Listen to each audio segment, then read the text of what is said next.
An old man sits on a cold stone floor in the ruins of Jerusalem. It is roughly 450 BC. We read Leviticus and see sterile, bloody rituals. We read Judges and see chaotic, brutal violence. A king takes the throne. A king builds an altar to a false god. A prophet stands in the dirt and screams a warning. The king ignores him. Elijah calls down fire. Jezebel paints her eyes. Ahab steals a vineyard. The Assyrian Empire marches. Their iron chariots shake the ground. Samaria is crushed. The 10 northern tribes are dragged away by hooks in their jaws. They vanish into the dust of the ancient Near East. Judah survives in the south, but the rot is already in the wood. A few kings try to scrub the altars. Josiah finds a forgotten scroll of the law. He tears his robes. But the momentum of rebellion is too strong. The Babylonians arrive. They breach the limestone walls of Jerusalem. They strip the gold from the temple doors. They set the cedar beams on fire. Ash falls like snow on the streets. The last king of David's line watches his sons die. Then his eyes are gouged out. He is dragged into exile in bronze chains. The physical kingdom is dead. The throne is empty. The land is lost. The grand historical narrative seems to hit a brick wall. But the historical scrolls only tell you what happened to the nation's borders. To understand why they collapsed, you have to read the hidden architecture beneath the history. We read the prophets and hear nothing but ancient doom. That is the disease of the library illusion. You are walking through a world that often feels as though it is fracturing beneath your feet, carrying a heavy tension in your chest that you cannot easily explain to anyone. You look at the collapse of the ancient Israelite kingdom, the cedar beams burning in Jerusalem, and you might feel a strange, unsettling resonance in your own life. That is because the Old Testament does not merely document the political collapse of a Middle Eastern empire. The historical scrolls tell us what happened to the physical borders of the ancient nation. But 5 specific scrolls tucked perfectly in the middle of your Bible tell us what happens inside the human mind when the physical world falls apart. Psalms, Proverbs, Job, Ecclesiastes, and the Song of Solomon. These 5 books are not an interruption to the historical drama. They are the emotional soundtrack to the human condition. When you feel the sharp, salt sting of grief on your tongue, and you cannot find the vocabulary to pray, you are meant to open the Psalms. It is the anatomy of a soul in motion, giving you a physical language for your most suffocating despairs and your most sudden joys. When you are trying to build a life and you need a blueprint for walking through a chaotic, unforgiving culture without losing your footing, it tricks you into thinking you are reading random files in an historical archive. Rather than chapters in a tightly woven narrative, Proverbs hands you the heavy, practical tools of wisdom. It trains you to recognize the hidden fault lines before you step on them. But what happens when the formulas of Proverbs completely fail? What happens when you do everything exactly right, and a sudden, violent storm still tears your life down to the bare foundation? You find yourself sitting in the dust with Job. You feel the grit in your teeth, scraping broken pottery against your skin, demanding an answer from the whirlwind. Job forces you to confront the terrifying reality that the justice of God is far too vast, far too wild, to fit into a neat, transactional box. And when you finally achieve everything you thought you ever wanted, when you taste the hollow, metallic flavor of a success that simply does not satisfy, Ecclesiastes is waiting for you. It strips away your illusions, handing you the stark, uncompromising truth that everything under the sun is just a temporary chasing of the wind.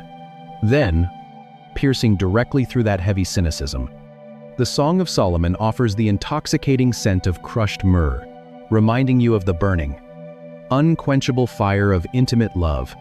These books hold a mirror up to your own internal chaos, validating the ache of living in a broken system. But they also prepare you to hear a voice that is about to echo through the empty streets. But if you look closely, if you strip away the chapter numbers added centuries later, and the modern genre labels we use to categorize them, a completely different architecture emerges. Because while the poets were writing the internal language of the soul, A different group of men were standing in the smoking wreckage of the physical kingdom, looking out at the dark horizon, and screaming about a collision that was about to change the universe. A man walks naked and barefoot through the streets of Jerusalem for 3 years. Another man lies on his side in the dirt for 390 days, eating bread baked over animal dung. A third man stands in a dimly lit banquet hall, staring at a plaster wall where a disembodied hand scratches silent, terrifying letters into the stone. These are the prophets. Most people read the major prophets: Isaiah, Jeremiah, Ezekiel, Daniel, and hear only noise. They see a chaotic barrage of doom, a confusing tapestry of multi-headed beasts, burning wheels, and collapsing empires. They assume it is just the angry ranting of ancient men who lived on the fringe of society. But this is not a random collection of angry sermons. It is the emergency broadcast system of the divine. The kings have failed. The priests have corrupted the temple. The physical borders are collapsing. So God bypasses the institutions and speaks directly through the outcasts. Isaiah stands in the glittering temple courts and watches the hem of an otherworldly robe fill the entire room. You start to see the seams. You realize that Genesis is not a standalone origin myth. He feels a burning coal press against his lips, searing the skin, leaving the taste of ash and terrifying forgiveness. He looks past the approaching Assyrian armies and speaks of a virgin. He speaks of a suffering servant whose back is torn open like a plowed field, carrying the grief of a shattered world. Jeremiah stands in the mud of a ruined city. He watches the gold stripped from the doors, the cedar beams of the sanctuary burning and crashing into the rubble. He writes lamentations on tear-stained papyrus, singing a haunting funeral dirge for a bride who has been dragged away into the dark in bronze chains. Ezekiel sits by the muddy banks of a foreign river in Babylon.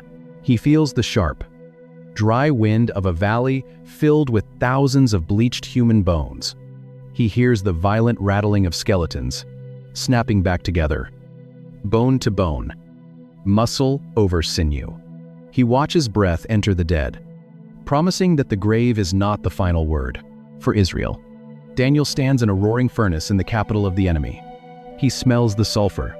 He feels the blistering heat singe the hair on the king's guards, while he walks unburned in the fire with a fourth man who looks like the son of the gods. The prophets are not just predicting the future. They are unmasking the present. They are tearing down the illusion that a nation can break a covenant. And Isaiah is not an isolated shout in the dark. The Old Testament is not a library of disconnected religious texts. And keep their land. They scream about a fracture that is too deep for any human king to fix. They point to a temple that is coming, one not built with fragile human hands. They point to a new covenant that will not be carved on cold tablets of stone, but written directly onto the beating muscle of the human heart. The major prophets lay the heavy, foundational stones of expectation. They construct a massive runway for a king they will not live to see. The giants of prophecy have spoken. But beneath their booming, cosmic voices, there is a second layer of warning. A collection of 12 shorter scrolls. A dozen men who take the macro collapse of the empire and drive it directly into the dirt of the village streets. And they do it by weaponizing a single, devastating Hebrew word. When you read the back of the Old Testament, you hit a wall of 12 short scrolls. We call them the minor prophets, not because their message is less important, but because their scrolls are shorter. They are the snipers of the biblical text. They do not write massive theological treatises. They take one single concept and drive it directly into the ground. Look at the book of Joel. The prophet looks up at a sky completely blackened by locusts. Millions of wings hum in the air. The crops are stripped bare. It is a single, unbroken drama. It is one continuous, relentless narrative tracing the fracture of the human condition. The nation is starved. And in Joel chapter 2, verse 12, God issues a desperate command through the prophet. He says, "Return to me with all your heart." The word translated as return here is the Hebrew verb shuv. It appears over 1,000 times in the Old Testament. Its primary meaning is not emotional. It is directional. It means to turn back, to physically retrace your steps on a dirt road, to reverse your momentum. It is the exact same root word used when Moses turns around to look at the burning bush in Exodus 3. It is the word used when the chaotic floodwaters finally turn back from the dry land in Genesis 8. A literal, physical reversal. That root changes how you read the prophets. When God screams shuv through these 12 men, he is not asking for religious guilt. Repentance is not a feeling of regret you carry in your chest. It is the physical turning of your feet. The minor prophets are relentless in demanding this turn. Hosea marries a prostitute. He buys his unfaithful wife back from an auction block. He pays in silver and barley. Amos stands in the marketplace. He smells the rotting grain sold to the poor. He condemns the rigged scales. Jonah sits in the stomach of a fish. He tastes salt water and gastric acid. He spits out a 5-word sermon. Micah watches the judges take bribes, and the lengths to which a creator will go to get his family back. Every book is a room in the same house. He demands justice rolling like a river. Nahum sees the shields of Nineveh turn red with blood. Habakkuk climbs a watchtower. He waits for an answer in the dark. Zephaniah searches Jerusalem with a lamp. He promises a day of thick, suffocating darkness. 12 different men, 12 different crises. One unified message. Shuv. Turn around. Come back. Stop walking toward the cliff. But the people do not turn. The judgment falls. The Babylonians arrive. The bronze chains are locked. The people are scattered into exile, swallowed whole by a foreign empire. For 70 years, the drama seems completely dead. But then, an emperor signs a piece of parchment. A decree is made. A remnant packs their bags. They walk back across the desert, into the ruined ash of Jerusalem. They have their land back. They rebuild the altar. It should be the triumphant climax of the entire Old Testament. But as the dust settles on the final scrolls of the collection, a terrifying realization begins to set in. The exiles walk back into the ruins of Jerusalem. They carry timber from the forests of Lebanon. They smell the fresh-cut cedar and the lingering, centuries-old ash of their former kingdom. Ezra stands on a wooden platform in the pouring rain, reading the ancient law aloud. Every prophet is pointing at the same horizon. Every law is a shadow cast by the same approaching light, while the people shiver and weep, realizing exactly how far they have fallen. Nehemiah rides his horse through the dark, running his hands over the jagged, broken masonry of the ruined city gates. They rebuild the outer wall with a trowel in one hand and a sword in the other, constantly surrounded by enemies who want them dead. They are technically free, planting vineyards and laying stones. But they are still living as subjects to a foreign king.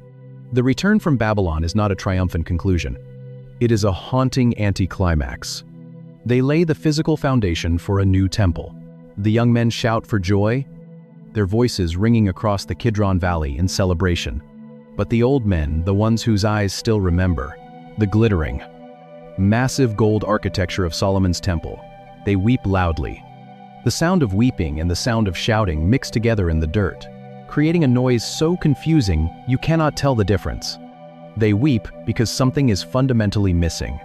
They build the Holy of Holies. They hang the heavy curtain. But the room is utterly empty. The Ark of the Covenant is gone. The thick, smoke-like presence of God that filled the tabernacle in the wilderness and fell upon Solomon's temple does not descend. The fire does not fall. Haggai and Zechariah stand in the courtyard of this second-rate temple and try to hold the fractured community together. They look at the disappointing structure of wood and stone. But to see the architecture, to feel the weight of what these 39 scrolls are actually doing, and they promise that a greater glory is coming. They promise a future where a king will ride into this very city on the foal of a donkey. They promise a day when the Mount of Olives will physically split in two.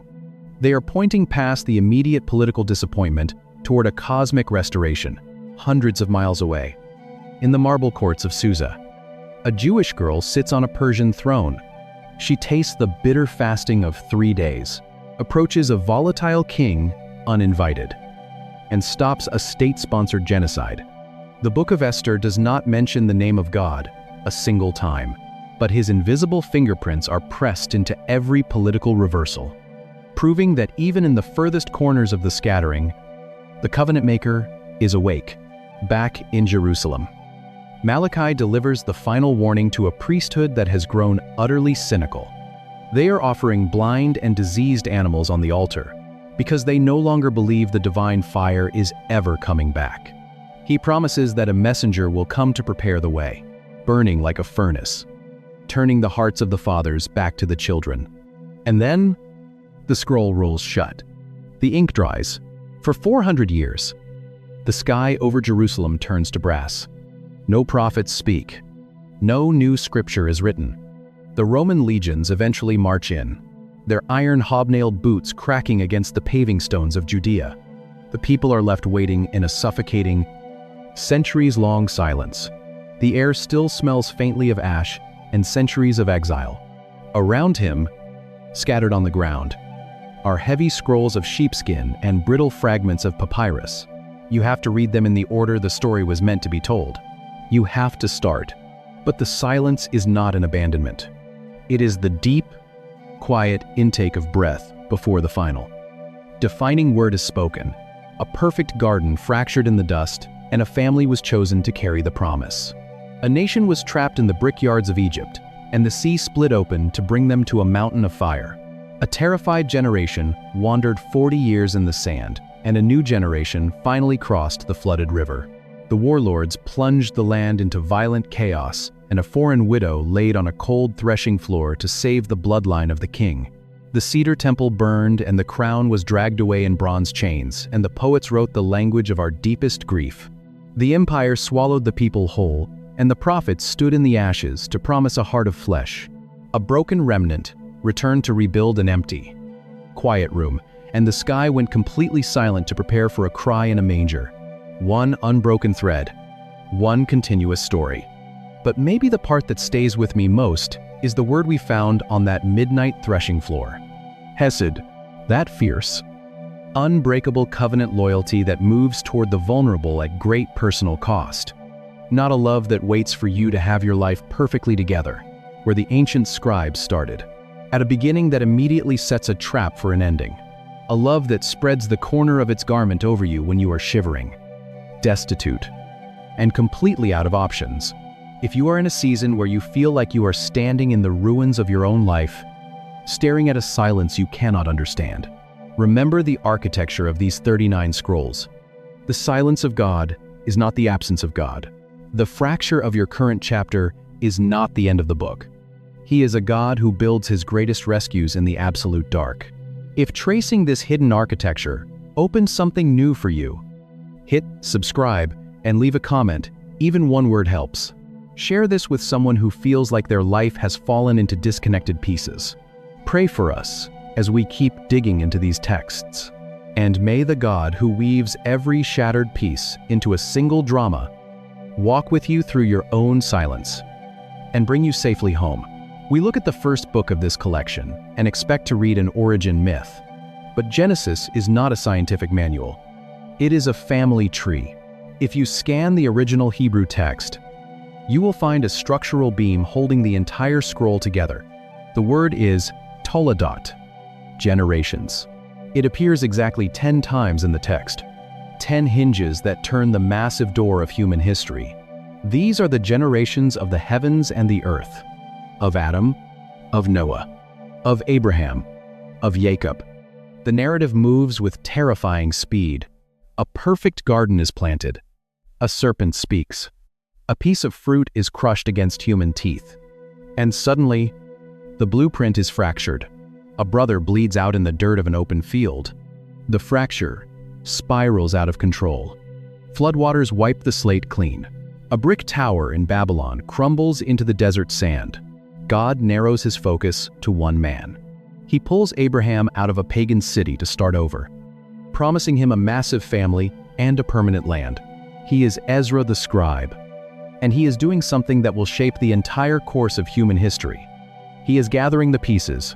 But by the end of Genesis, that family is starving.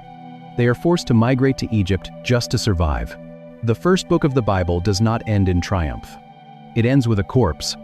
It ends with Joseph, embalmed in an Egyptian coffin. Turn the scroll to Exodus. In the original language, Exodus literally begins with the word "and." It is not a sequel. It is the very next sentence. Centuries have passed in the white space between the scrolls. The family of 70 has swelled into an enslaved nation of millions. You can hear the crack of the overseer's whip. You can feel the grit of the brick dust in their lungs. A cry goes up from the mud. And God answers. 10 plagues decimate a superpower. A sea splits wide open. A mountain wraps itself in thick, heavy smoke as the Creator physically descends to speak to his people. He hands them a covenant. He makes them a nation. But this creates an immediate, terrifying crisis. How does a perfectly holy, infinitely powerful God live in the middle of a broken, rebellious camp? That is the crisis of the third scroll. Leviticus. It also begins with "and." The sentence continues. This is the book where modern readers usually abandon the Bible. We see endless chapters of slaughtered bulls. We read about sprinkled blood, burning animal fat, and ancient skin diseases. It feels primitive. It feels chaotic. Most people open the first half of their Bible and see a table of contents. They see 39 distinct books. But Leviticus is not an archaic rulebook. It is a decontamination protocol. If the blazing reality of the divine is going to move into your neighborhood, you need a system to survive his sheer, unfiltered presence. The rituals are not magic. They are a physical vocabulary, teaching a tribal people about the heavy weight of sin and the high cost of proximity to God. It provides the blueprint for the tabernacle, a portable tent of animal skins and gold. It is a mobile Eden. Genesis is the ruin. Exodus is the rescue. Leviticus is the regulation. 3 scrolls. 1 continuous theological argument. The Creator has made a way to live with his people again. The system is set. The smoke rises from the altar. And they are finally ready to march to the land they were promised. But there is a desert standing in the way. Numbers begins with a census. The people are counted, organized, and arranged by tribe around the portable tent. They are ready. They are a nation. They reach the southern border of Canaan, the land that was promised, the land of milk and honey. 12 spies are sent ahead to survey the target.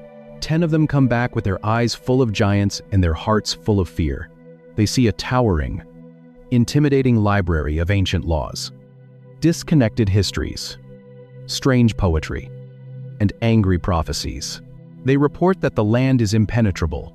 They suggest that God has brought them all this way just to die in the desert. The nation panics. They turn back. That hesitation is not a minor footnote. It is a defining catastrophe because they refuse to step into the promise. God allows them to have exactly what they feared. They spend 40 years wandering in a wasteland, watching a whole generation die off. Numbers is the documentation of a slow, grueling formation. It is a history of rebellion. It is a record of a nation that has been rescued from Egypt but has not yet let Egypt be rescued from them. Then comes Deuteronomy. Moses stands on the banks of the Jordan, looking across at the land he will never enter. He is an old man now. The generation that left Egypt is gone. He is speaking to their children. He gathers them together, not to give them new laws, but to remind them of the heart behind the ones they already have. Deuteronomy is not just another legal code. It is a sermon on the heart. It is the call to love God with everything they have, all their soul, all their strength, all their mind. It is a desperate plea for them to choose life, to choose the blessing over the curse. And because it is presented to us as a library, we read it like a library. We pick out a familiar story here, a comforting psalm there, to choose the covenant that was signed in the fire of Sinai. He is preparing them for the transition. He is training them to be a people defined by their loyalty to an unseen king. The scroll of Deuteronomy ends with the death of Moses. The mantle passes. Joshua steps into the frame. The transition is complete. The wilderness is behind them. The Jordan River stands before them, and the waters are at flood stage. The narrative shifts from training to conquest. Joshua leads the people across the river. The walls of Jericho fall, not by spear or arrow, but by a shout and a walk. The land is conquered. The tribes are settled. The promise made to Abraham in the dust of Genesis is finally realized, in the blood and soil of Canaan. They are home, but a home is not a guarantee. It is a test. And as the book of Joshua closes, the silence of the land is already beginning to feel heavy. We look at the book of Judges, and we see chaos. We see a nation fracturing from the inside out, without Moses, without Joshua. The architecture of the covenant begins to buckle. The narrative descends into a violent, sickening spiral, a proverb for the day. And we wonder why it all feels so disjointed, so chaotic, so difficult to piece together. They forget the covenant. They feel the sharp iron of a Canaanite sword. They cry out in the dark. They are rescued by a flawed, broken leader. They forget again. Each cycle drags them deeper into moral rot. The violence escalates. The idolatry deepens. The final chapters of Judges read like a nightmare, ending with a chilling, repeating refrain. In those days, there was no king in Israel. Everyone did what was right in their own eyes. If watching this ancient architecture come together is stirring up questions you've never considered, you're exactly who this channel is for. Drop a thought in the comments and hit subscribe. Because every week, we trace the threads you were never taught. In the middle of this deafening chaos, the camera pans down. It zooms past the warlords. It bypasses the crumbling tribal borders. It focuses on a cold threshing floor in the middle of the night, smelling of crushed barley and the damp midnight wind. This is the Book of Ruth. It is exactly 4 chapters long.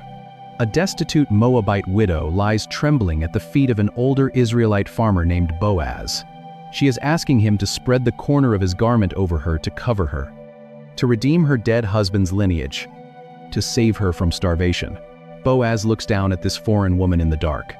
He tells her that her latter kindness is greater than her first. We assume it is a collection of random religious documents bound together by nothing but a leather cover. But the word he uses in Ruth, chapter 3, verse 10, is the Hebrew hesed. Hesed is one of the most untranslatable words in the biblical language. It appears nearly 250 times in the Old Testament. It is usually rendered as loving kindness, mercy, or steadfast love, but its root carries a weight that English cannot hold. It means fierce, covenant loyalty. It is a love that binds itself to another person by an unbreakable oath, a love that moves toward the vulnerable at great personal cost. When Boaz looks at Ruth, he does not just see a desperate woman. He sees Hesed in human form, a foreigner who abandoned her gods and her homeland to bind herself to a bitter Israelite mother-in-law. And, in redeeming her, Boaz enacts that exact same hesed. This changes everything about how we read this section of the Bible. Ruth is not a random ancient romance. It is the blueprint of divine redemption. While the nation of Israel is tearing itself apart with swords and idolatry on the macro level, God is quietly preserving the bloodline of the coming king through the faithful hesed of a foreign outcast. The loudest, most violent era of Israel's history is saved by the quietest book in their library. A son is born. His name is Obed. Obed fathers Jesse. Jesse fathers a shepherd boy named David. The spiral of chaos has finally hit rock bottom, and a crown is about to be forged. When we read these books as isolated fragments, something dangerous happens. We end up with a God who seems to have a split personality. The people demand a king. They want to be like the nations around them. They want a physical leader they can see. Samuel listens to their shouts. He takes a ram's horn and pours thick oil. It drips down the forehead of a tall man named Saul. The nation cheers. The monarchy begins. But the crown is not a rescue. It is a mirror. Saul shrinks in fear. He compromises. He loses the throne. God looks past the royal armor and finds a shepherd in the dirt. A smooth stone sinks into a giant's skull. Dust rises in the Elah Valley. David takes the throne. He captures Jerusalem. He builds a palace of cedar. He pushes the borders outward, but his own heart fractures. He takes a woman on a roof. He sends her husband to a bloody front line. The sword never leaves his house. The crown passes to Solomon. Wealth floods the city. Chariots rumble through the streets. Gold covers the inner walls of a massive new temple. A sacrifice is made. Thick smoke fills the holy place. For a brief, shining moment. It looks like Eden, but Solomon loves foreign women. He builds foreign altars. The kingdom peaks, and then it cracks. The nation rips in half. 10 tribes tear away to the north. 2 stay in the south. The books of Kings and Chronicles document a terrifying descent. It is a rapid-fire sequence of betrayal.